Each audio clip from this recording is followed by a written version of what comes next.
l'empressement à l'examen de la parole de Dieu. Kuva mu bishobisho kw'ijambo tuja kurisuzuma. Alléluia. De l'empressement à l'examen de la parole de Dieu. Kuva ku rwego rw'ibishobisho kw'ijambo tuja kurisuzuma. Imana ihabwe icyubahiro. Ibyakoze n'intumwa igice cya 17 guhera ku murongo wa 10 na 15 baratuganiriza, abanyamana baratuganiriza kuko dukwiye kubaho dusuzuma ijambo ry'Imana naho no kwinezererwa navyone tubikeneye. Bamuti amen. Umunsi ndabasaba amen. Amen. Alléluia. De l'empressement à l'examen de la parole de Dieu. Acte 17, verset 10. Ibyakoze n'intumwa umurongo wa 10 hatubiranye amajambo ngo nuko bene data baca banyuruza Paulo na Sila. Abera ntibanyuruza, hajya ahantu bashira ijambo kumufasha kurengana. Hari abantu haca bakomereka. Baca baramufasha kurengana mw'ijoro, baja ahantu bita guteka yemwe niba turi kumwe.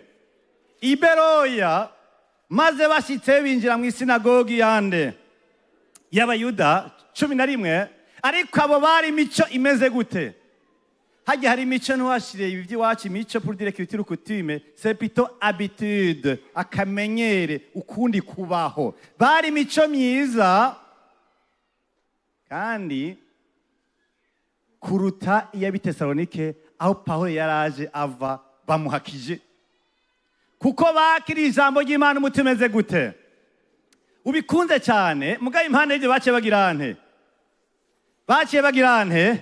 Baciye basesa, abakovye ibijumbu n'imyumbati barantabura cyane gose. Baciye basesa mu vyanditse uko bukeye ngo bamenye yuko ivyo ari ivyo naho vyavuze nande na Paulo apostolo.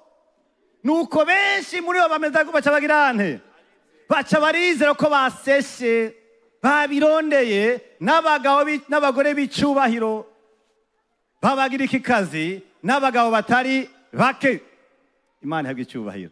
Ariko Abayuda b'Itesalonike bandi batasesa, bamenye yuko ijambo ry'Imana rivugwa na Paulo i Beroya, kandi baca bagirante baza ngo abigishe. Bajayo naho bavyura imivurungano mu bantu, babahagarika imitima. Uwo mwanya bene data banyuruza Paulo ngo have, barasaba bagirante baramufasha kurengana. Aje mu kiyaga, ariko Sila na Timoteyo basigarayo. 15 hanyuma kandi abaherekeje Paulo bamugeza muri Atenayi mu Giriki, maze babariwe kubwira Sila na Timoteyo ngo bamusangeyo n'ingoga basubira inyuma. Imana ihabwe icyubahiro. Alléluia. Ntawo gamine va mukikunda ijambo. Turazwe muri kunda. Cyo tuma mugenda kuwa kabiri mu maserire mukumva aho bava biga muri jeunesse, mu bagabo mu bagore mukaza. Turabateye intege kubandaniza aho mugeze, mugabo kandi ntiturashika.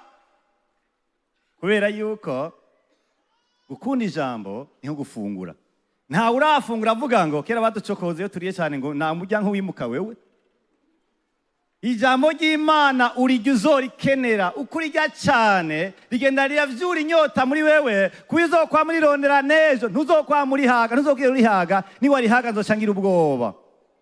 Rero mubandanya aho muri. Imana ihabwe icyubahiro. Alleluia. Mugabo kandi ndafise ikibazo. Itafise ikibazo ngiki. Nuko mbona ibirivuga ibintu atari kwigoba ko bizoba, mugabo igomba nko twavertisa. Iratubwira ngo mu bihe vya nyuma abantu bazoba bikunda. Ngo bazongo bagomba no kwirundaniriza n'ababigisha ivyo bashaka.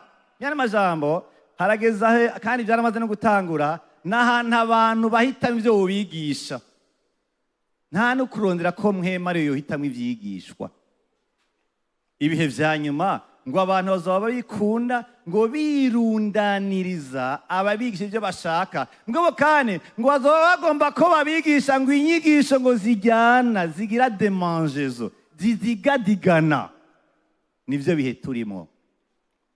Bino bihe ni ibihe ishengero ry'Imana naho tubona bakunda gusenga, bagenda mu maserire mu departement mu ikorana ahantu hatandukanye. Turafise ikibazo yuko naho bagenda bamwe bashobora kuba bisiga hajya bavyumviye. abashakashatsi bavuze yuko hajya ngo abantu ba mbere bazi kumviriza bamwe bagerageza bakagereza bakumviriza neza ngo umuntu wa mbere yumviriza neza akagira ibyo asigaranye ngo asigara ngo 5% ibyo yumvirije yumvire discours de 5 minutes ko asigana iminota 5 abandi bati ega naho 5 kuraba neza karimwe aho uwo muntu yavuze ijambo ashaka kuba yameze nk'unyerera gatoya aho ya dekonya en français de Bujumbura bien sûr du quartier aho byamugoye ko nugata ati kandi akarore nugasigara ntukibagira ariko kandi nibitwengeje abantu ntibabita ati rero 5% kari mwiki karimwo izina ryo wavuze ibitwengeje yavuze aho yanyereye hamwe n'akarore gusa ati bundi ibindi byo ntubagore nimba batavyanditse ngo abitwaye muhira habo basubira byiyumvire wapi ega no ngahabera bishika umuntu ashaka kuza kwigiye kwita mwabyo wamvuze wavuze ivyanje nakozweko ubundi ati wakozweko hehe hari ubwiza bw'Imana ntiworaba yari amavuta mwize kuki mbongo nambari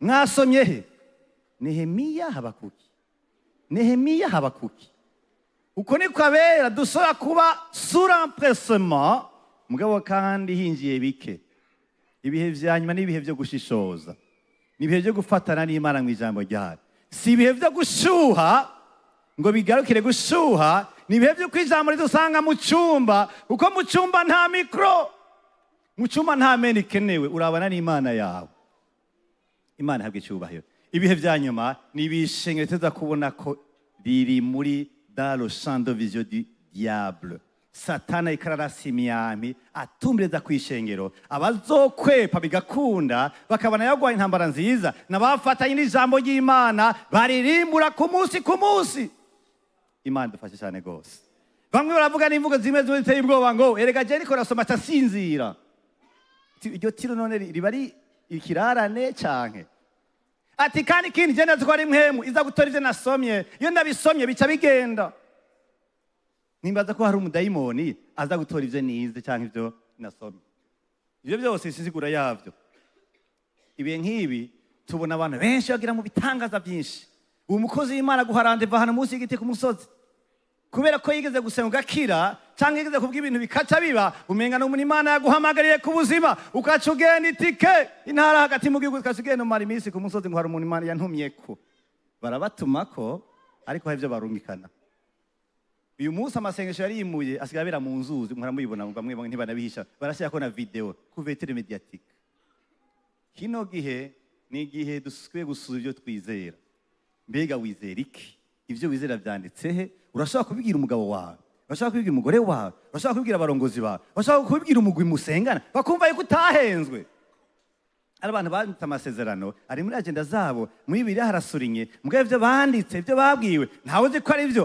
canke atari byo kuzobasambura ejo canke ijya ejo ibihe vya nyuma ishengero rigeze hatoroshe mugabo ijambo ry'Imana nico yiganisha cyo kuri dufise Imana habwe cyubahiro waruzi yuko hagiye kurasenga uhumirije uri wenyine uri ukoresha ivyo wizera aho nta muntu uzagufasha na madamu ntagufasha nta n'umuntu agufasha hakora ivyo wizera kandi nagenda kubwire iyo ugomba gukora igikorwa uburyo ugikora nimvo ugikorana biva mu ijambo ry'Imana wize risanzwe riri muri wewe il n'y a pas de miracle ingeso zawe ziva mu byo wizera nta gitangaza kizavuka kibayeho uburyo ukora ibikorwa biva mu byo wizera amasengesho yawe ava mu byo wizera n'uburyo ukora akazi aho ukora mu ishyirahamwe cyangwa mu gihugu biva mu byo wizera n'imigenderanire yawe n'abantu uburyo uyitumbereza uburyo uyifatamwo byose biva mu hantu hugaraniwe ivyo wizera Imana idufashe cyane gose n'intambara y'imhemu bamwe bumviye batirituritse kubera izuba ngo n'amadayimoni baje bijya byose ukemeya amajambo ukoresha yose ava mu byo wizera wibitsemwo nta gihamana nico gituma bamwe iyo kumvise ibihari bibi cyangwa ibizana ngo abarozi baraza mw'ijoro ashira biriya hehe agaca aryama ngo ha protection y'Imana ngo am under protection nibereye mu bwiza bw'Imana dayimoni iti sintinya ibigitabo ntinya ikicanditsemwo sinivyo wumvise ntinya ibiri mu mutima wawe aribyo wizera. Abera mwizera iki? Abagabo muri hano tubatse ingo, uburyo turongora ingo zacu ni ijambo, n'uburyo tugira imigenere n'abakenzi bacu ni ijambo. Nagenda babwire ubuzima bwawe bw'impwemu ntaho ushobora gutumbera atari ijambo ry'Imana ribikoreye. Imana ihabwe icyubahiro. Haleluya. Ese ugwaruka rwose guhagurukira ijambo? Ese abakenzi bose bahagurukira ijambo? Reka abagabo bahagurukira ijambo, reka abakozi bo mu nzu bahagurukira ijambo, reka abatayiri bahagurukira ijambo, ese abafundi bahagurukira ijambo, kugira ngo bose bagendere mu ijambo. Wosanga ubuzima bwo ku isi busigaye bworoshe kubera imitima y'abantu yoba yorohewe mu kubaho kwayo kwa minsi yose. Aha ni Beroya. Paulo yahagiye mu rugendo rwa kabiri rwo kuvuga ijana butumwa. Yahagiye avuye i Tesalonike, naho nibamuhakije ko ijambo ry'Imana karavuga. Abayuda rero baramwanka ko babona umenga arikazana ibintu vy'umuvurungano bija konona idini ryabo ry'Abayuda. Ashitse i Beroya bavuze ngo abo bantu bari bafise ikintu cyitwa ikimeze gute, ngo bari bafise imico myiza, ko ngo bakija muri umutima umeze gute ukunze. Imana ihabwe icyubahiro. Erega iyo ni ntahe nziza. Nicyo gituma bene data, ikintu ca mbere c'umuntu agomba kuba ku bucuti bwiwe n'Imana neza ni igihe ukunda ijambo ry'Imana. Intambuko ya mbere ni gukunda ijambo ry'Imana, kuko ngo baryakiriye n'umutima umeze gute ukunze. Gukunda rero ntibisigura kwemera, ko kwemera ushobora kwemera ko wicaye ngaha byanka guhaguruka guca hejuru y'abantu. Gukunda ni umutima wugururiye ngo Imana yinjire. Kuko nagenda ahubwira, ntushobora gukunda Imana udakunze ijambo ryayo. Ibikunda Imana ntawe turabona ngo tubone ingene isa. Harabo cyavuga ngo ega ngo turasa ngo isa na oncle isa na papa. Oya, Imana ni ijambo muri Kristo Yesu. Nicyo gituma ukunda ijambo, ubukunzi Imana. Abantu b'Iberoya rero ikintu cyabanze cya mbere naho kiza guherekezwa n'icya kabiri, ngo bakiriye ijambo n'umutima ukunze. Imana ihabwe icyubahiro. Haleluya. Byerekana ko bakunze Imana. Ngo kandi birerekana yuko bari barifise kw'intahe. Imana ihabwe icyubahiro. Bari bafise intahe kw'ijambo, ko bakunze ijambo ry'Imana. Byerekana yuko bari bakunze Imana. Ngo kandi byerekana ko n'ijambo ry'Imana ryari rimaze kugira icyo ribamariye. Barese témoignage sur la parole de Dieu. Iyo Imana yagukoreye mu ijambo, gukunda bisanga byaba. Iyo umaze gutabagwa witira ijambo ry'Imana, usanga ubuzima bwawe by'ukuri bugenda burondera rya jambo. Asubira inyuma ariko aradufasha mu buhinga bw'ivyuma kese nagishikira.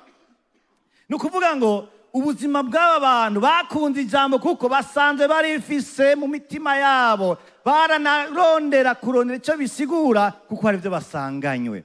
Nicyo bituma haje umwita Paulo cyane bavuga ati umuntu yahora mu nyabwenge b'ibyanditswe, bakumva ngo avuye hariya i Tesalonika hogwa amajambo ariko aravuga, bagati uyu muntu azavuge atwongerereze kuko hari ibyo dusanganywe. Imana ihabwe icyubahiro. Ndagenda ahubwire rijya tiro riza abantu ko barasoma riva kuki? Riva yuko bariko barasoma ntaco bahorana. Ivyo sivyo bari barimo, nejo ahise sivyo bari barimo, no mu nzu sivyo bari barimo, nuko barasomye ntaco bibutse. Iyo ufungura bavuga ngo l'appétit vient, iyo wabyihaye ririha icyubahiro muri wewe, bikama rirondera inyota yawe kuguma yongerezwa no kurisoma. Imana ihabwe icyubahiro. Haleluya. Abantu benshi dufite ikibazo cy'uko tugomba gukora ibikorwa kanaka, tugomba kuja mu bintu maze duhamagaramwo, mugabo atajambo ribidutwaramwo dufise. Acyaba ikibazo. Imana idufashe cyane gose. Nagomba twitiza akaro k'Abisirayeli mu gihe cya Nehemiya. Nehemiya 8 umurongo wa mbere. Nehemiya 8 umurongo wa mbere atubwira amajambo akomeye. Binge n'isengero ry'Imana cyangwa ihanga ry'Imana, basoma ibyagezwe baraza barabyisabira, batubwira ngo maze abantu bose iyo bava bakagera bagira nte bakoranira icyarimwe hehe ku kibuga kiri imbere y'irembo ry'amazi,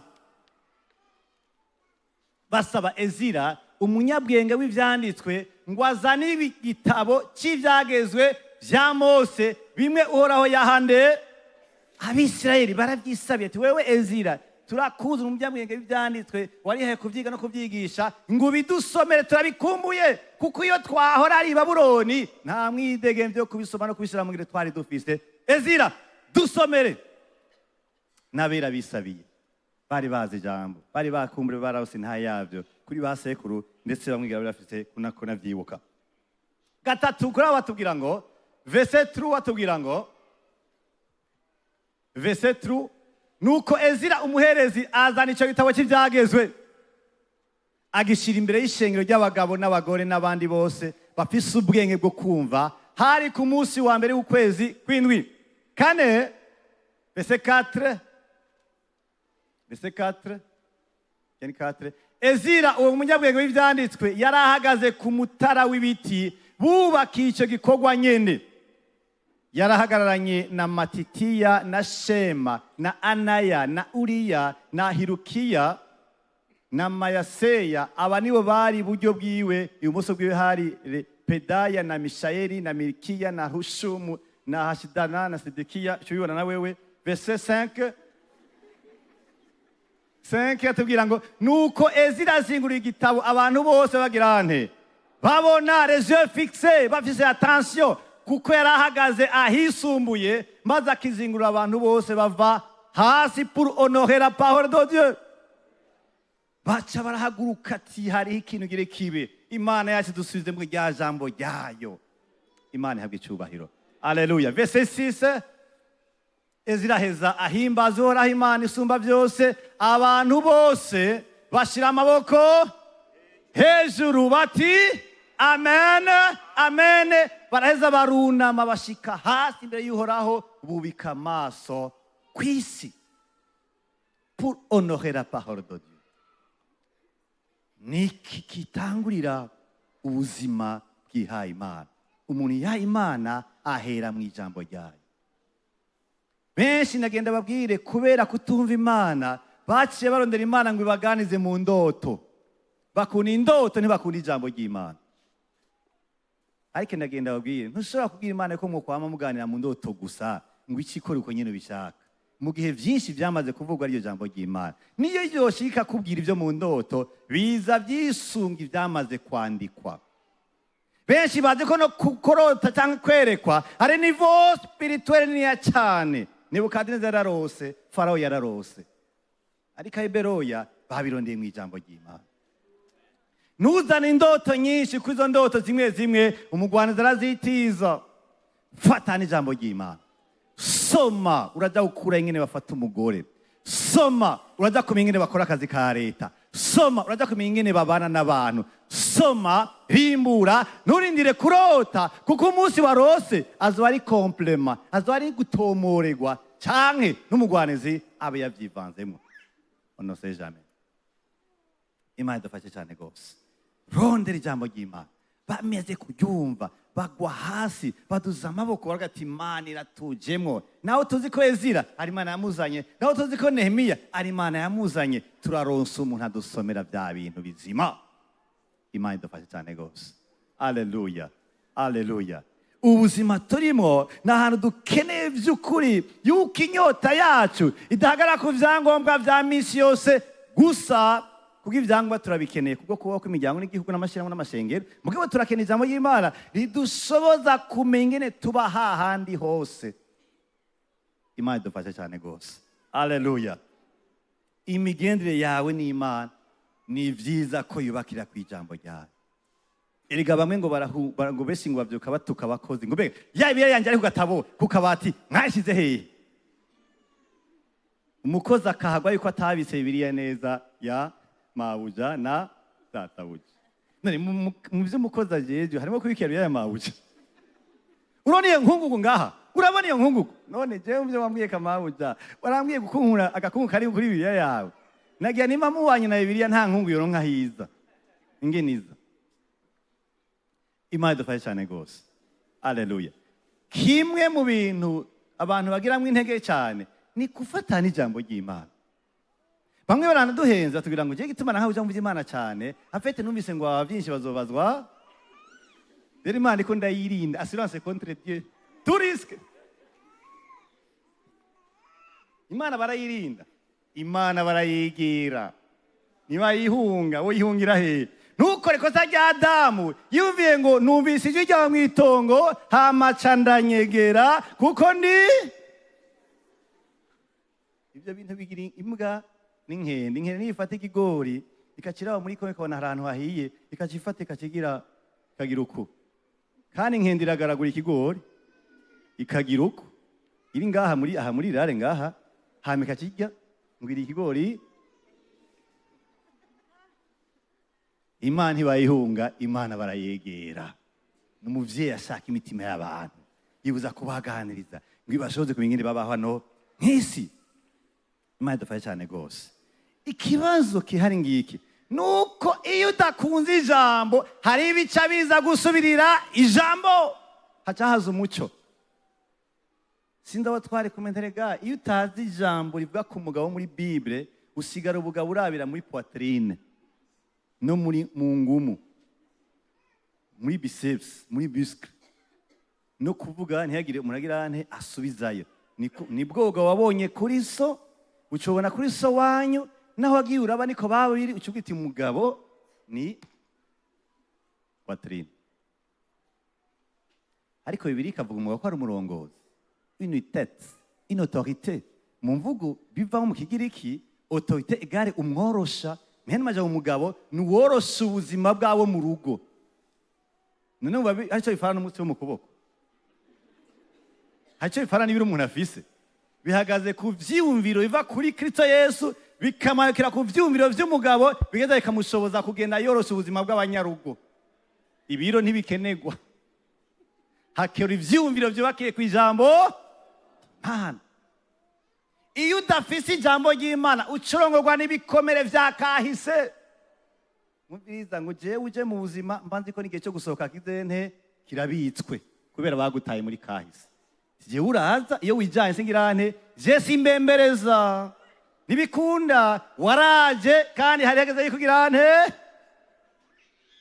kandi abo muri kumwe muri serire, uwo muri kumwe muri departement uramuzi warakuzi mufico mupana sadireke ibikomere vyawe biriko biraruta ijambo ry'Imana muri wewe. Nicyo bituma usanga kubuzi twebwe batuvuma, usanga tutemewe kubera iki? Baduhora ivy'ukuri hamwe na hamwe. Mugabo baratubwira ngo iyo duhowe kugurira neza cyangwa ingeso nziza nta kibazo kuko ngo hari igihe bazogendererwa. Ibyo biradusezeranira. Iyo udakunze ijambo ry'Imana uca usanga uri kugendera ku vyumviro vy'abandi. Kuko ari abantu badutanze imbere basomye Bibiliya cyane bayirimbuye, bamwe n'abigisha, abandi n'abapastor, abandi n'abavuga butumwa, abandi n'abanditsi. Abo barashoboga ibintu bakavuga ikintu bamaze imyaka 50 bagenderamwo, nawe ukagenda kagakopya. Umaze uri kurakopya, uri urafata ibintu vy'umuntu amaze imyaka 50 agenderamwo, ukaca ubigira gwawe kumbe wewe salué a pris 50 ans, toi ça ne te prend que une fonction de copier-coller. Amasengesho y'abamwe Imana bayita amazina abandi bayise. Amasengesho y'abandi bavuga amajambo bumvise. Hari n'abita Imana ngo ngusa na kawunga mwami Imana. Urera nka kawunga. Erega sendi sengesho isengero rimwe kandi menye ryo mamirvamu yacu ngo babwiye umuntu asenga isengesho arangiza kandi ryari koraniro ry'abagabo. Nyambwa ateka tutabe mwene data asenga arangiza. Barahumiza ati yagira senga nyene no si mwene data. Ati mwami Imana turi hano. Abagabo n'abagore bawe mwami Imana. Inkumi n'imisore turi hano. Abantu bose bava mu ihema ati mbega abakenza bakuye hehe? Inkumi azikuye hehe? Kumbe ari karakora amasengesho ayuma mu yandi makoraniro. Impemu yiwe ntigikora ivyayo. Umushaha wiwe nta jambo ry'Imana wirondereye ririyo. Hari amasengesho y'abandi. None umva wo mariki. Umva daimoni utazova mukubita ishuka aho kumukubita verset biblique. Imana idufashe cyane gose. Rondera ivyiwawe. Rondera gutahura kwiwawe. Rondera amasengesho asunitswe na mpemu anywanye n'impemu yawe. Rondera gutahura kwiwawe kuvuye mu kumedita, kuvuye mu kurimbura, kuvuye mu gusoma no kurondera. Abandi badufashe mugo twongereke ivyo tuyongeye ko tubigira ivy'iwacu. Imana yabwe icyubahiro. Hari abantu baraba filime neza na neza guhera saa 2 z'agatondo no kwibrosa ntibrosa akaza kwibrosa kuko afise umushitsi ahava za 18h moyo samezuko filime en série. Kandi nagenda kubwire saa 10 nta jambo na rimwe bashobora kwandika riranga iyo filime. Aucune leçon même de morale ashobora kwandika gusa yibuka ingene vyagenze. Vyaribaje sha ujya mama arakora ikibi. Arakora ikibi none bikumariye ko akora ikibi. Kakana kari kababaje narumvise norira nararize. Wararize kwera mu caha wawe hari mu bucafu bwinshi. Kuraba filime avant midi yose après midi yose kandi bitabo biruziye vya Bibiliya uwo bidusaba twoguha urondera amateme twoguharanira twagufasha ngo wahisemo filime en série izomara 2 semaines. Abayikoze bariko ba milliardaire bari classé parmi les 10 premiers muri Forbes. Nawe uriko biklasa parmi les 10 premiers muri pauvreté. Nta murongo n'umwe uzi gusubiramwo muga amakuru y'iby'insaku byose urabishoboye n'ingere filime yagenze uwo bivuga muga ntiwe nabyandika kandi usanga hari ikibazo. Ijambo ry'Imana iyo rifashe ikibanza rirasohora ubucafu umwe bwo mu marangamutima, riraduha ukundi kubaho, ukundi gutahura, riradukundisha ivyera vy'Imana, rikaduha amani mastandare, ukundi kubaho kundi, rikatugira umusore ashajije kandi yihanganye. Yani ko bidondera mu magroupe biblique munitwa naka n'umusore kandi yihanganye.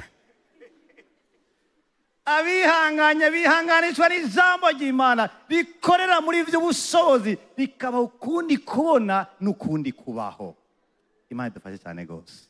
Aba bantu barakunze ijambo ry'Imana kandi babigize ibyabo. Imana ihabwe icyubahiro. Haleluya. Bene data, Bibiliya ikwiye kuba ifise agaciro kuyitova muhira ngende kukazahano cyo kubamara amasaha 8 cyane ko bajya gutumira by'amakomite ugasanga ugiye utaha saa 2 Bibiliya isigaye muhira. Kubera isigara muhira mugabo agenda kiremere kirimo ibintu by'amadeni cyo ntugisike. Bigenda gute ngo amadeni asumbe Bibiliya? Bigenda gute? Ni kubera ikintu cyose iyo gifise ikibanza mu mutima kiragutwara amaranga umutima yawe, kiragutwara n'umwanya wawe, kiragutwara n'intumbero zawe. Imana ihabwe icyubahiro. Haleluya. Icya kabiri nuko bajya abantu ngo baciye bagenda gusesa. Bavyakira umutima ukunze ati twakunze n'ivyo turakeneye ko paraza kutubwiye kuko tumumenga hari ivyo ari karakoreshwa n'Imana mu bisagara bitandukanye vyamugira iki vyaho hakujya muri Turikiya ariko natwe yaje dukwitura kunze naza tubwire kandi naza avuge umwanya wiwe urahari ariko niyarengana cha tugenda kugira ante gusesa. Dusesa turondera iki? Dusesa turondera yuko ivyo yavuze ari ivy'ukuri. Aho ntibereye rero basuzuma ivyo babwiwe. Ese iyaba ari umwimenyezo wacu ari ikintu twahaye ingingo umutima yacu nibaza ko na faux prophète bogabanuka. Hajya aba faux prophète bagwira kubera yuko ivyo bavuga turavyakira tukagwa tujya kubandikira ka message. Munakimana iravuga kamukozi w'Imana. Akimana iravuga. Nagira yavuze kera. Aho ntiberoya rero barasuzuma kandi basuzumije isezerano rya kera indyo bari bafise ataravuze ngo kandi Yesaya yaravuze ingene Yesu azopfa. Kwavuze ko yapfuye rero ibintu byo kuri. Mu muzingo wa Yesaya 5:3 biranditse ko azopfa. Rero ko ibintu yabivuze ni ivy'ukuri umugabo. Kandi rero ntibatubwiye ko bamuhaye urushinge rw'amazi. Batubwiye yuko yabambwe kandi ngo yagiye neza nkuko umwagazi w'intama twawa kwibagiro. Ntibatubwiye ko Yesu yagwanye akigwana mugabo akamunesha. Kujya Yesaya yabivuze hazi imyaka 5. Rero ni ivy'ukuri Paulo avuze barasuzumisha ijambo cyo misezerano rya kera kuko bari barifise. Ariko twebwe rero dushaka ko nari shasha kubera yuko twaramaze kuranka le message complet, ubutumwa bwuzuye buva ku mutima w'Imana. Ayo sezerano rya kera n'isezerano rishasha. Kino gihe ndagenda kubwira inyigisho yose udashobora guhuza na Ancien Testament ngongera uhuze na Nouveau Testament urashira mu tuzitizo kubera nizo nkingi zishingiye ukuri. Icimana itavugiye kubavugishwa ntikivugire mu ntumwa urashira ku ruhande. Ubuvugishwa bwose butaza bufasha abantu gukomera kwirugwa no gutegwa intege umenye ko ivyo nawe kubera ahubwo imenga bisa n'ibiryoshe, harimo piège, harimo umutego. Ijambo ryose rizovugwa, umuntu azovuga ku bintu kana azubiti ndanditse, reka nje gusenga n'ubiki Imana yombarira kuri ivyo. Niwabona abana yakwandikira ngo mbega kudashira mu ngiro, ngwege Imana ikeneye abantu bumvira ati mbiriza bise mwemu kubise mwemu, warahawe ijambo, reka mfate umwanya wanje n'Imana hamwe na madamu dusenge twumva iki Imana ivuga, kuko nayo turafise Imana. Abantu benshi bahenderwa muri vitesse. Imana yakikunda abantu banyaruka kandi bubaha kandi bumvira. Abantu benshi baratwawe amazu, batwagwa n'amabiju baho n'abagabo babo, baragurisha baraheba n'ubuzi batandukanye kubera amaprofesi yihuta cyane, bituma abantu batakaza kwizera kukuri kandi Imana atari byo rikiravuga. Imana idufashe cyane gose. Uyu munsi uzona umuntu aje ngo Imana yambwiye ngo nze muri Minerva, mujya hora baza bakasanga muri biro ngo naje mvuye Kongo Karemi Lubumbashi ngo ndondera Minerva, ngo Imana yambwiye ngo gera muri Minerva. Nteka ntiwaciye he ngo ku mazi waji uraza ibuvira, urafata bisi iraza muri biro, uraza muri Minerva ngo ba ni mwemu yakuzanye. Nti umwemu ntaho nizera je, ndemera ko akora ibintu by'ubushobozi, mugabo igihe ciwe ni cy'urutonde. Wewe ntiwafashe ubwato buvi Karemi ukabwira ati genda ibuvira, ucufata bisi ivi Buvira iza muri Ville, ukafata bisi ya Gasenyi ikakibuza kuri campus, ukamenya naho biro ya Minerva militi. Iwo mwemu je ntaho nemera. Encore n'amanota ugomba kwigisha mu mwishengero waje uyazanye, yari kibazo, ari kibazo. Ngo twariko turasenga turi mu cyumba mu Rumonge, ngo numva ngo haguruka, ngo ndagenda, ngo ndafata bisi, ngo ndaza ngo mpaka nagushikiriye ngahati. Hari ibintu simvye, hari ibintu simvye, inkuru ntikwiye. Hari ibintu simvye, mbwira neza urinde ubundi usengera he. Nimero z'abakurongwe zoba zihari, tuvugana tumenye umuntu twakiriye mu izina ryande. Kenshi ntagaruka. Abandi baradafise ubuvugishwa ati emera sinironga inshengero, vuga na registre hamaze tubusangire twese, kuko ushaka kujya kudusambura, uje kumbira ko naka ari mubi. Hari ndo twaroragera kuri naka, ugomba kumwanduza kubera yuko hari mweme yo gusambura kurimwo. Usuzuma turavyemerewe, nta kumira. Igihe cyo kumira ni cy'abana batoya, si igihe cyo kumira, ni igihe cyo kugishoza nk'abantu biberoya. Ni cyo gusuzuma ibintu avuze bifatanye he n'isezerano rya kera, mbega isezerano rishasha riza kubishigikira gute, mbega hoho cyane cyane amuhumve umutima wa Kristo wo burimwo cyangwa nta burimwo. Nawe tangure kurerembura amaso ngumenga barakurashe, iyo si umwe mugendondera. Nkeneye ukuri kuri muri mpemu, nkeneye urukundo ruri muri mpemu, nkeneye urutonde buri mpemu. Utangure kuyiya kumenga mu maso uri mu yindi si, umviriza turahi bujumbura ngaha, tekereza uko ivyakuzanye tuganire bukebuke, ntumpendeshe isura. Ibyo kwigira muri mpemu mengo urabaye umusazi, baraguteye anesthèse, genda bukebuke tuganire. Si tu es messager de Dieu, mon Dieu n'est pas ukuri kurigenza. Tekereza ubu haraje akantu k'urutsinga, abantu barazunguruka bukebuke, urutsinga, kumbe ni iminzere iri bavugisha. Aguya nduhoraho, aba barongozi abana bakweka amavuta, abani bagenda hari ugwaruka niteguriye. Nduhoraho. Tayo makofe za Imana, ayo makofe za Imana. Wewe witaye mu cyavu kwanza, uri kuri kumbagaza ziriko ziranakuvako, ni mwema kwambuye, ni mwema kuvanza n'iyo rushanguyemwo, niyo nk'ukuyemwo uri kura fabrika. Iyo ni mwema y'ubusazi, ni mwema ya desordre, mwema gusambura imiryango n'amashengero no gusambura ubuzima bw'abantu. Iyo mwema siyo naho iri kirizunguritsa, tubize mwema urutonde. Ni igihe cyo gusuzuma. Ntidushobora kuba muri maturite tutarajeha ivy'imwemu turazi ngene mwema akora. Bitubwira ngo abavugishwa n'Imana nibo baganza imwemu zabo, barasesa nibaseswa mbaye wawo. Nukuvuga ngo iyo haje ubusazi nkabanzi ko mwema dasara, ati wewe ivyi kuravuga biguturukamo ntibituruka mu ijuru. Niyo wozumbwira aho nari ejo, abapfumvye barabizi. nibisanzwe, kumenya ibiro vyanje nibisanzwe, kumenya aho nize nibisanzwe. Izo mpemu za divination ziruzuye mu gipfumu nibisanzwe. Hari umuntu ugeze kugenda kuraguza mu bantu b'iwacu aravuga ati iyo mpunga ari mu kurongora atangwe ndabibwira, none ntibabimenye.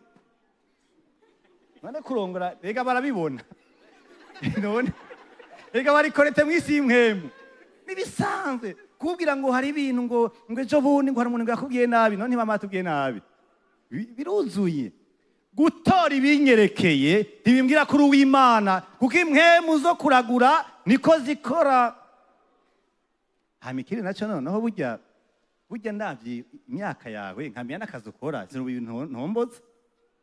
None abantu benshi ntibari kuvera. Ega abantu benshi rero mwidere njye ku kazi. Imana irambwiye yuko iyo mpembu ya découvert Imana irayikuyeho mu izina rya Yesu. Upe gutanga rero Isaka wawe. Yego uramutanga Isaka. Mugabo kandi ideni rigirane igumaho. Iriyongera kubera yuko wewe mpemu wonte ari karakora, ariko bakora burya busaze burya muntu yaji wawe. Bene tatekana muri mpemu. Gendera mu ijambo. Senga amasengesho y'ubuzima bw'Imana. Tekana. Imana ikiravuga irafise urukundo ivugiramo, irafise uguruka ivugiramo, irafise urutonde ivugiramo. Sima ko umuntu aze kumbwira mu mbirebi uzaye amashago ngati iyo Mana yawe siko imeze. Je ntiduhuzana ku Mana tubona. Imana ntabwo icubahiro. Haleluya. Bano bantu barasuzumye Paulo kandi bizi ko Paulo yari umuntu by'ukuri azwi avugwa muri kahise yahamishengero. Muri kahise yazi ko ari umuntu azi ivyizerwa by'ukuri bambe bivyagezwe. Yari umuntu afata ko ari dohonivo mu kumenya ivy'Imana. Ariko ageze ibero yagati mutama apostolo si umesema wende sasa cyo dusiga turabita arivyo. Ntibishobora ko atamwubashe. Bagize ubuzima bw'impwemu busuzuma ibyo bwite. Barasuzumye. Imana ntabwo icubahiro. Abasuzuma nka twebwe turimo kino gihe dukwiye gusuzuma yuko ibyo dusoma bihwanye n'isezerano rya kera na rishasha. Cyane cyane abantu bakunda guhendwa n'agace k'umurongo cyangwa n'umurongo ubwawo, bagasanga ufatanye n'amarangamutima yabo ataha Imana iravutse. Imana ivuze ngo umurozi ntagire nte ntakabeho. Nawe bisiga ko cyanamwica. Bisiga ko dans l'intention de Dieu umurozi kubera cyateranya abantu ntakwiye kubaho. Kandi muri isezerano rya kera byari byemeye kumwica. Mu isezerano rishasha turamutuza kubera amasengesho tukagira busa ajya mangetengete amukoreramwo. Mugabo kandi turamusabira n'agakiza ntitwemereye kumwica. Mugabo kubera ibikomere byawe byo kwica no kurenganya umenga apfuye nta kibazo. Suzuma. Imana idufashe cyane rwose. Suzuma umurongo usomye ibiri haruguru yawo. Suzuma umurongo usomye ibiri hepfo yawo. Rondera kumenya nindi yavuze, habwiwe nde, hari habaye iki, amajambo aguma agaruka nayahe. Abantu benshi rero batora ibintu uko byanditse mu kirundi cyabo bagaca babitora uko nyene, kumbe bashobora kuba batorondeye kumenya ukuri kuriko biravugwa. Imana ntabwo icubahiro. Umuntu umwe arabwira ati yo nabibonye icyo tuma bakizwa mukenye, ati nasomye yuko ngo murushiza kuba bagowe. Ati nabisomye hehe? Aramwereka mbere n'ibikori nicyo cya 15. Ati wohanyereka ati yego ngaha abakizaniye nabibona yuko nicyo tuma mwe mugize nte mukenye. Arasoma nyamuntu arasoma ati none wabonye ibyanditse ku murongo yuwe? Aramubwira menga 26 ndavyibuka neza. Aravuga ati erego no murongo wo wanditse yari kaganiriza abantu bavuze ngo ibyo kuzuka byarahetse. Ati kandi rero Paulo arabwira ati nimba twoba twizera ko takizozuka muri twebwe atani ibyo ugende dashira twizeye twoba twataye umwanya twoba turusha abandi kuba. Ati none wumva we wasomye bigusanzwemwo canke basomye Imana ikira kuganiriza cyasanga ari ihenze. Ubundi arambwira ati jewe vraiment jewe nibutse inoti za Yakobo, inoti za Yakobo. Yari umuntu ngaha mwishengero. Jewe ibintu byo gukena je naza ko mutubigisha kutariko. Ati Yakobo inoti ziwe je ndazibutse ndabona ahantu tugeze twebwe muri menga wa happy vraiment. Namwaza none wewe hano wasomye ko Yakobo yaratunze. ngo biranditse ngo baravyigisha ko. None wewe warabyisomeye urabona ahantu by'ukuri bibiri ishingira ku itunga rya Yakobo ngo yango barakunda kubivuga. Rero ibyo nakunda kuvuga sivyo, nta passage ishimikira ku itunga rya Yakobo, nta n'iry'ubukene rihaba kuri Yakobo. Bisigura ko Yakobo ashobora kuba yaratunze cyangwa akaba yarakenye, mugabe ikintu dukuma ashobora kumwigirako nuko yahindutse akavamwo Isirayeli. Niyo message centrale womenya kuri Yakobo, yavukanye amanyanga ayagenderamwo hamara yihana, Imana imuhindurira izina. Yaratunze atatunze nkuko nanjye tazi ibyegino bizoba bimeze. Imana dufashe cyane gose. De l'empressement au discernement ou à l'examen. Rondera kumenya ibivugwa, rondera kumenya ivyanditswe, rondera kumenya amajambo avugwa mu gice uriko urasoma, rondera umurongo uriko uravugwa kuvyekeye aho ugeze, rondera ingene Imana yakuganiriza biciye ukuntu nawe ubayeho. Imana murabana mu ijambo ry'Imana niho ishika ku mutima wawe. Imana habicubahiro. Ntukune kumva ni intambwe ya mbere. Rondera kubyisomera, rondera kubyibazako, rondera utubazo ku nyinshi zitandukanye, rondera ingene umutima wogera utahura Imana mu gatondo ku munsi ku munsi. Kuko bajya abantu ngo babikora uko bukeye. Ibi bya dimanche navyo ntibikwiye kuba ari byo byonyene. Icyo tuma tuvuga tuti umuntu atari muri cellule ngaha muri Minevam hari ikintu ari karahomba kinini cyane. Ntushobora gukura utari muri cellule, ntushobora guhabwa gutahura Imana utabonye ingene ikirakorera mu bantu bitandukanye, utumvise gutahura kwabo gutandukanye ngo bigende biraza ari byinshi muri we kubyumvanye benshi. Utumvise umuntu wa mbere izo kumviriza asigana 5% gusa, mubyo nibikeya gose. Imana dufashe cyane gose. Haleluya. Rondera. Iyo usuzumye usanga umutima wawe ufise gutahura kw'iwawe, ufise une relation personnalisée, ugutahura kw'iwawe, ubucuti bw'iwawe n'Imana. Aho uriko uravugana n'Imana muvugana nk'abantu bazinanye. Muze murabe imvugo zaba Paulo n'izindi ngo mon Dieu pourvoira à tous vos besoins. Imana yanje izobashikana ku mugisha w'Imana yanje kubera iki? Turazinanye, twarabonanye, yarambariye, narayibwiye, numwizigirwa. Umutima wanyu umutima wayo ntibiri kure na kure, biregeranye. Imana habicubahiro. Iyo ukoresha amajambo wisuzumiye, wirondereye, haza ubushobozi bw'Imana buza gutuma muri wewe haza ubundi buzima bw'Imana muri wewe. Icyo tuma tubiye ku murongo 12 n'icyo gice badushire ko verset 12. Verset 12 atubwira ngo nuko benshi muri bagirane. Nuko bisigura ikaka jambo nuko muri biya nuko bisigura ko ni nk'irikizi z'ibihegeye gukogwa cyangwa kuvugwa haruguru. Comme conséquence positive. Nuko benshi bagirane barizera. Pourquoi il est fait mention bajya abantu? N'abagore bameze gute? Bicubahiro babaki. Babagira iki kazi kubera ingene bari bafashwe, icyo bari bagenderamwo. N'abagabo batari baki baciye bagendegwa n'Imana kubera bagihaye. Kumure bajya abantu bashaka kuba igihe Paulo yavuga imitima yari yugaye. Mugabo kubera baronse umwanya uganira n'abana teka bya bintu wa muntu yavuga umushitsi nivyo dusanze ari byo, kuko n'abandi bantu batwitanga ibintu by'Imana barabishigikiye. Nkwiye kwizera jewe mukanaka, nkwiye kwizera jewe naka, ijambo ry'Imana cyari kikamitima yijyamiye ko ari ibi. Imana habwa icubahiro. Nehemiya 8:8 nyene, Nehemiya 8 verset 10.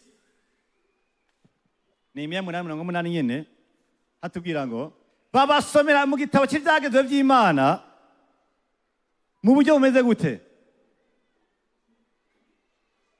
Mu buryo bwumvikana, barabibasobanurira kugira ngo batahure ibyo bameze gute? Ivyo basomewe biramanugwa, birashyirwa mu mvugo yoroshe, barabitahura ko babisuzumye, bakarondera icyo bisigura, bakavyirabishako, baca barabitahura. Verset 9 bitingiro cy'ibandanya 9. Maze Nehemiya ikigira cy'umwami na Ezira umuherezi umunyabwenge w'ibyanditswe n'abarewi aribo bigisha abantu, baraheza bababwira bose bati uyu munsi niwo uhoraho Imana yanyu yagize gute? Yejeje, ntaco mubabara kandi reka kurira.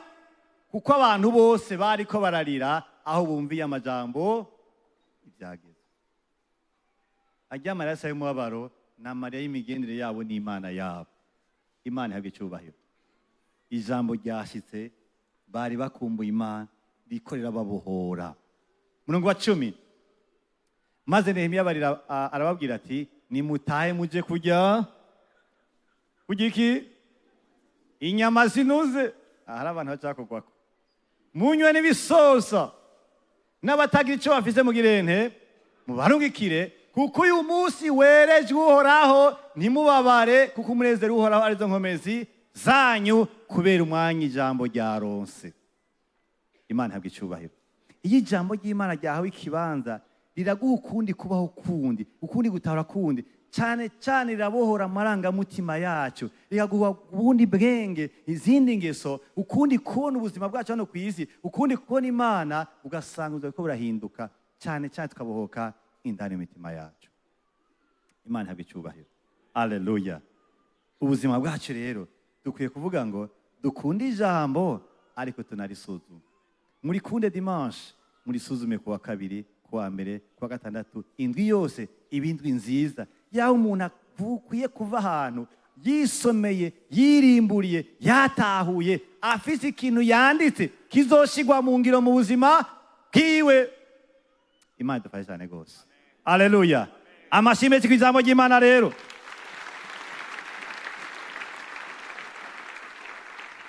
Ihurutonde ku ijambo ry'Imana. Ihurutonde, soma igitabo, ugende bukebuke, usome kimwe, urimbure, wandike utunote twiwawe, ugire n'ama-engagement ufatiye kuri iryo jambo ry'Imana wasomye kandi warimbuye. Sigarana utubazo ushaka kubaza mugenzi wawe muri serire cyangwa umwe mu barongozi. Rondera ubuzima bufatanye n'ijambo ry'Imana, ku buryo wamana ibibazo uhuye n'umuntu akubwira Arsenal na Barca ngene byaraye bikubitanye, kandi wewe uri mu Barca mwaraye muhombye, uti hari umurongo je wanzazaniye. Tinone Yesu yitwibuye gute? Ucu usanga ari ikintu kishasha kize mu buzima bwawe. Ubundi ntukwiye kubaho atakibazo cyo mu by'Imana, ntukwiye kubaho atanububaza abantu iyo muhuye. Ukwiye kumana ibibazo wagiye urabaza kuko wabiburiye inyishu, kuko ntaho menya byose, kugira ugumane umutima urondera kumenya. Aho ni Yesu azovuga ati ndafise umugeni agenda rezwa n'ijambo ryanje.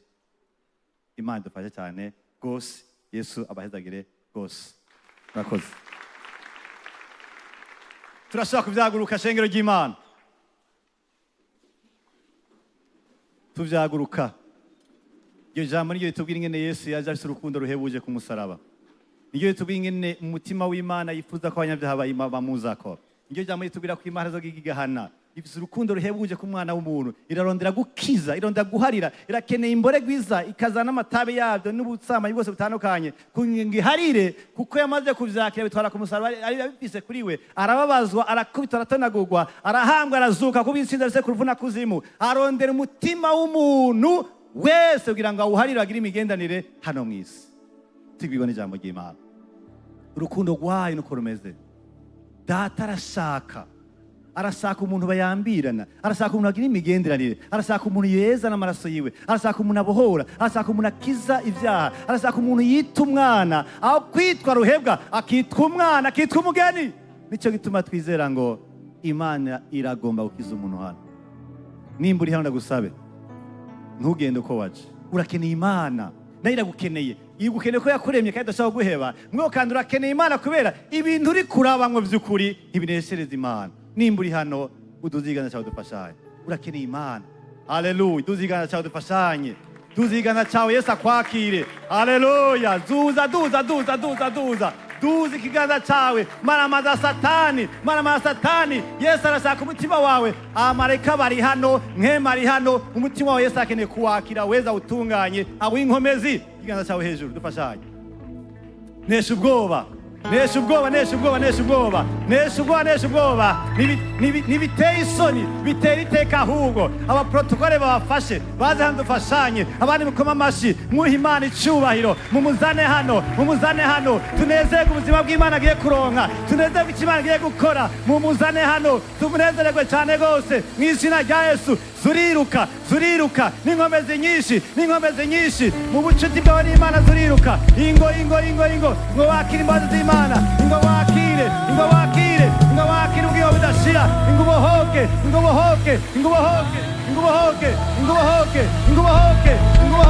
Mu izina rya Yesu Kristo. Amashi menshi kw'ijambo. Amashi menshi kw'ijambo.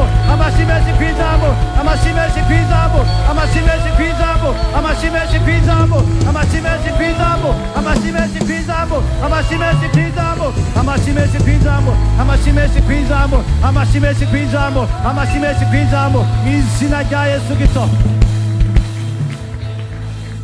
Haleluya.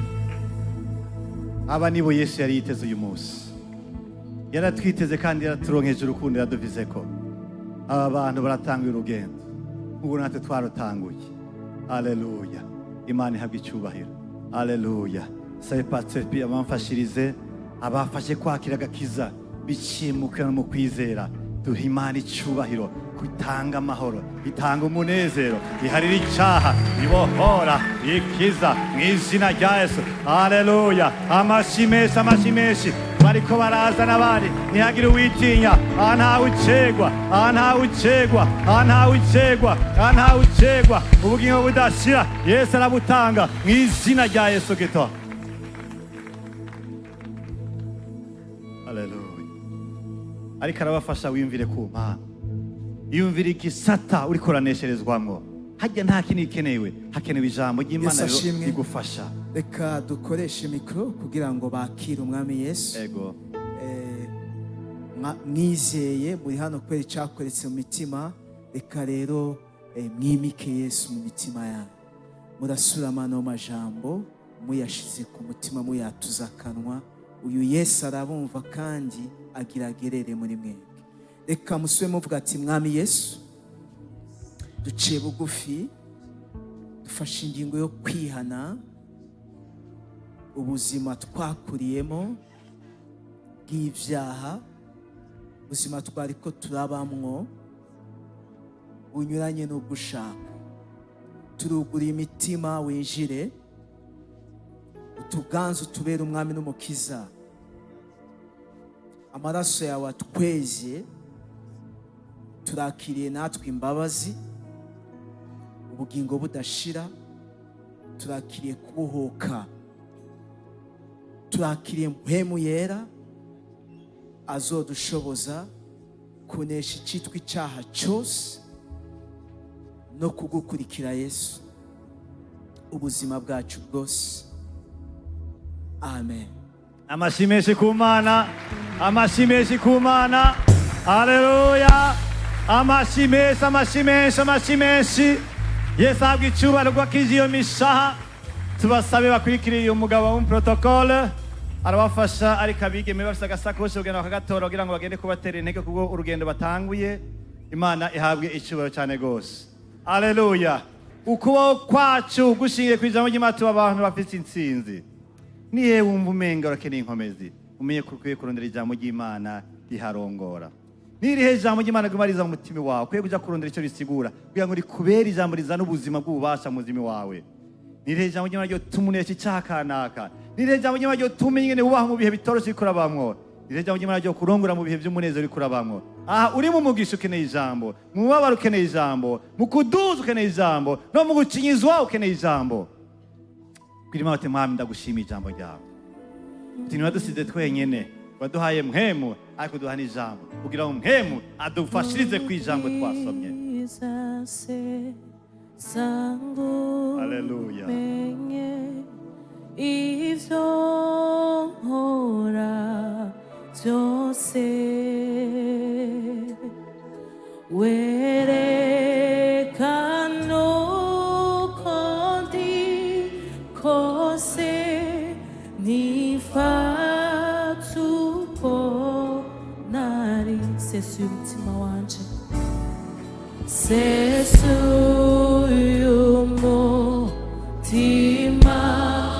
niwe ushobora, niwe ushobora kugaragaza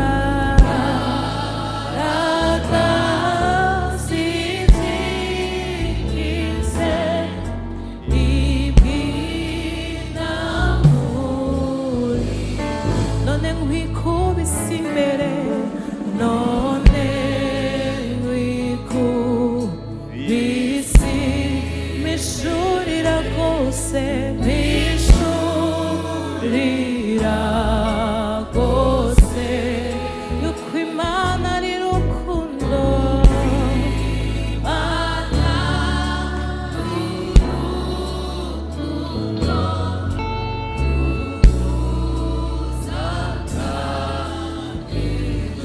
duza ikiganza cyawe ubwira Imana uti ndagushima ku ijambo ryawe Mana, ndagushimiye ko utandetse jenyene uti ubuzima bwanjye rasa ahantu bwofashirizwa, uti ndafise ijambo ryawe nkagira na mpwemu wawe, uti byose bimfasha kugenda nibira ngendera mu gisha wawe. Mu izina rya Yesu turaguhaye icyubahiro Mana y'inkomezi nyinshi, turagushimiye ijambo ryawe ryahumetswe riva iwawe ridusanga mu isi, ridusanga hano ku isi, ridufasha kuronka umugisha w'ibya mpwemu, ridufasha kuba abasoda biteguye guhana intambara y'ukwizera, ridufasha gutungana mu ngeso, ridufasha kuresha ibitugerageza mu izina rya Yesu, kwirukana ubwami bw'umwiza mu izina rya Yesu. Turagushimiye ijambo ryawe Mwana, aturi intsinzi aho ukunda kunesherezwa, aturi intsinzi aho ukunda kunesherezwa, aturi intsinzi ku bihe, aturi intsinzi ku bihe. Itumira Yesu mu bikora kugora, tumira Yesu mu buzima bwawe, tumira Yesu mu kuboko kwawe, mubwire uti nakeneye ijambo ryawe rize rindongere ikintu icyo ari cyo cyose, nkeneye ijambo ryawe rishuwe ritahuwe, hishura umutima wanje mu izina rya Yesu, wishurire ijambo ryawe mu izina rya Yesu Kristo. Ntusamare, ntusamare, ibuka Yesu abange, ibuka Yesu abange, kuko aragufite mu byiyumviro. Yesu warakoze, Yesu warakoze Mana. Ukeneye ijambo, ukeneye ijambo ry'Imana, ukeneye ijambo ry'Imana. Dusiremo n'amajambo twature imbere y'Imana. Mwami Imana turaguhaye icyubahiro kubw'ijambo ryawe ritagira agakosa na gatoya, rifise ubugi habiri. Mu izina rya Yesu Kristo turaryake imitima yacu, uriturereshe, uriturongoreshe, riduhane, riduhanure, ridutoze indero, riduhishurire mu mitima yacu, ridushoboze gukora icyo tujejwe mu isi, mu kazi, mu miryango no mu ishengero. Ridushoboze kubaka imigenderere myiza nawe, ridushoboze kugukunda neza no kugukorera neza mu izina rya Yesu. Amashi menshi ku Mana, amashi menshi ku Mana.